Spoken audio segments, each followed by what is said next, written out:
Hello दोस्तों, daily dose quant में आपका स्वागत है। तो जैसा कि ये सीरीज चल रहा है क्वांट का, इसमें बहुत ही बेहतरीन बेहतरीन क्वेश्चंस हैं हमारे पास। और ये क्वेश्चन बहुत ही हेल्पफुल है कंपटीशन एग्ज़ाम के लिए। तो क्वेश्चन जो मेरा पहला क्वेश्चन है, the number of boys and girls who appeared in exam were ratio 9:7। तो जो number of boys and girls का रेशियो दिया गया है 9:7। The number of boys and girls passing exams were in the ratio, उनके पास होने का रेशियो दे दिया है।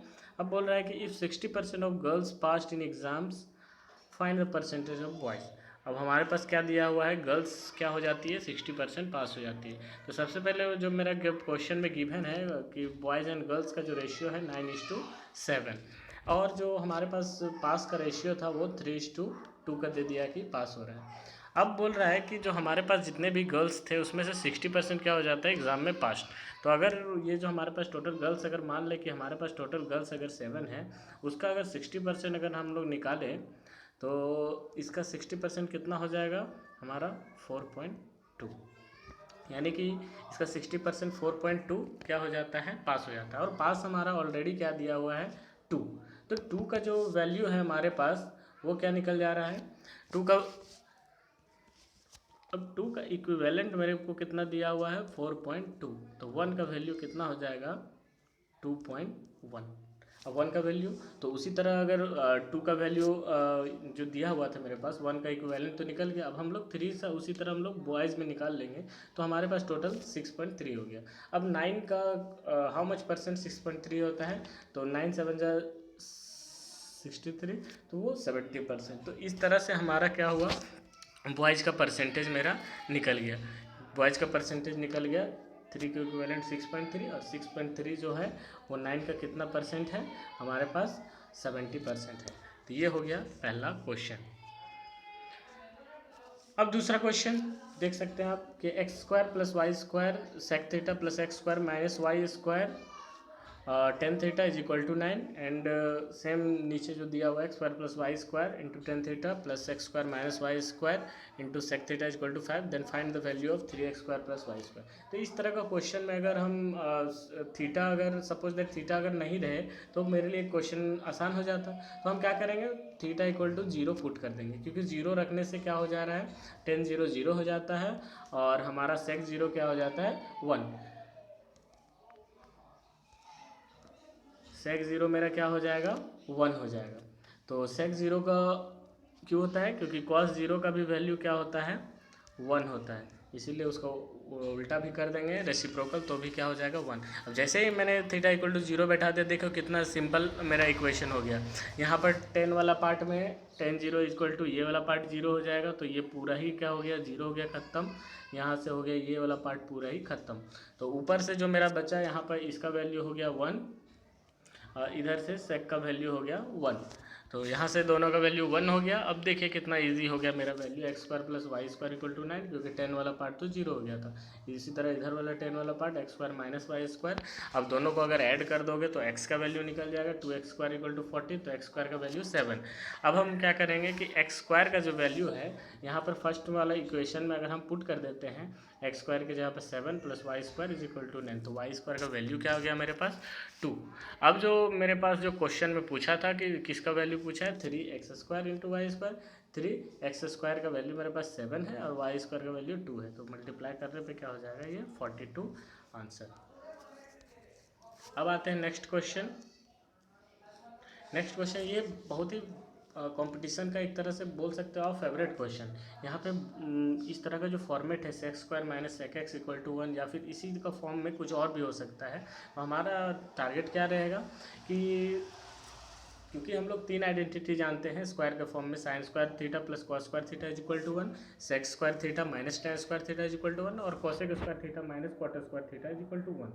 तो सेक कॉसेक 1 टेन कॉट, इसके साथ क्या होता है, रिलेशन होता है। तो सेक स्क्वायर उधर 1 को इधर ले आए, और हम लोग क्या किए, सेक एक्स को उधर ले गए। तो sec square x minus 1 is equal to क्या हो गया, 10x square x is equal to sec x. चूँकि मुझे क्या चाहिए, इसका पूरे का वैल्यू चाहिए, इसमें 10 के फॉर्म में सारा है, तो हमको क्या दिमाग लगाना पड़ेगा कि सेक के टर्म में ना रहने दे। तो सेक के टर्म में ना रहने दे तो क्या करना पड़ेगा, जो भी आइडेंटिटी है वो स्क्वायर के फॉर्म में होता है, तो हमने क्या किया यहाँ पे स्क्वायर कर दिया। तो 10⁴ इधर हो गया sec square x. Sec square x को क्या लिख सकते हैं हम, 1 + 10² एक्स। अब क्या करना है, क्योंकि 10 का हाईएस्ट पावर वाला मुझे लाना है, तो हम क्या करेंगे इधर कि जो मेरे पास इधर 10² एक्स है इधर ले आया, और क्या किया हमने क्यूब कर दिया, क्योंकि 12 वहाँ पर हाईएस्ट पावर था। अब क्यूब करने पर आप लोगों को पता होगा a - b का होल क्यूब क्या होता है, a³ - b³ -3ab into a - b। थोड़ा सा बस फार्मूला का खेल है, अगर फार्मूला आपको सही से आता है तो ये एक्सपेंशन में कोई भी परेशानी नहीं होगा। तो एक्सपेंशन मैंने इधर देखिए, मैंने इसको एक्सपेंड किया a - b का होल क्यूब, तो a³ - b³ -3ab into a - b। तो जैसे इसको मैं फर्दर सॉल्व करूँगा तो यहाँ हो गया 10⁻12, और इसका क्यूब करोगे 6, 3 और 4 और 2 6, सिंपल यहाँ पर एडिशन होगा। जो मेरा एक्सपोनेंट पावर वाला होता है उसके बाद a - b है। तो यहाँ से मैंने यहाँ से 10⁻6, उधर 6 हो गया, 3 उसको मल्टीप्लाई करेंगे अंदर 10 हो गया, माइनस प्लस 8 = 1। इधर इतना हो गया। उसके बाद चूँकि क्या है कि यहाँ जो मेरे पास जो क्वेश्चन था, क्वेश्चन क्या था 10 6 है, और जो भी यहाँ 12 वाला पार्ट क्या है माइनस में है। तो यहाँ पर देखिए, यहाँ पर जो मैंने निकाला है यहाँ पर क्या है, ये प्लस वाला माइनस वाला पार्ट है। तो अगर इसको रीअरेंज कर दें हम इस इक्वेशन को, तो इसका वैल्यू क्या आ गया -1। अब इस वैल्यू को हम लोग क्या करेंगे, यहाँ पर देखते हैं कि क्या निकालना है। तो यहाँ तक का वैल्यू जो मेरा आया वो क्या आया -1, और प्लस में एक्स्ट्रा में क्या था 4, तो -1 + 4 = 3। तो अगर सिर्फ यहीं तक देता, या फिर एक्सपेंडेशन में कोई भी क्वेश्चन अगर रहे सिर्फ यहीं तक निकालना रहे, तो उसका जनरली वैल्यू क्या होता है 1 होता है या -1 होता है, क्योंकि ये अरेंजमेंट पर डिपेंड करता है किस तरह अरेंज करके दिया हुआ है। लेकिन जो जनरली इसका इस तरह मेथड से निकालेंगे 1 ही आने का ज़्यादा चांसेस होता है। अब हम लोग नेक्स्ट क्वेश्चन की बात करते हैं। तो नेक्स्ट क्वेश्चन में क्या है, if the coordinate of orthocentre and centroid of a triangle are इतना 5:5, then circumcentre of the triangle. तो इस तीनों का रिलेशन में अगर एक चीज़ आपको पता है कि ऑर्थो सेंटर, सेंट्रॉइड और सर्कम सेंटर का ये एक ही लाइन पे क्या होता है, लाई करता है, और इन दोनों के बीच का जो रेशियो होता है ऑर्थो सेंटर सर्कम सेंटर 2:1 होता है। और मुझे वो चीज़ दिया हुआ है, तो आगे क्या करना है, बस यहाँ हमें लिख देना ऑर्थो सेंटर, सेंट्रॉइड और सर्कम सेंटर। सर्कम सेंटर चूँकि मुझे निकालना है तो उसको पता नहीं, एक्स वाई मान लिया मैंने, बीच वाले का कोऑर्डिनेट दिया हुआ था और ऑर्थो सेंटर का दिया हुआ था। अब यहाँ पर इस तरह का फार्मूला में कौन सा फार्मूला यूज़ होता है, सेक्शन फार्मूला। अब सेक्शन फार्मूला लगाने पे ये जो फर्स्ट वाला रेशियो है सेकेंड वाले का x से मल्टीप्लाई होगा, इधर वाले का इधर से, ये होता है, और डिवाइडेड बाय दोनों का सम।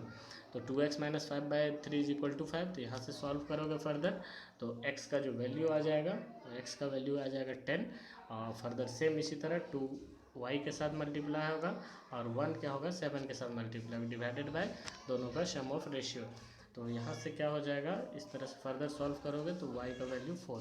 तो यहाँ जो मेरा कोऑर्डिनेट निकल के आएगा वो क्या आएगा, कोऑर्डिनेट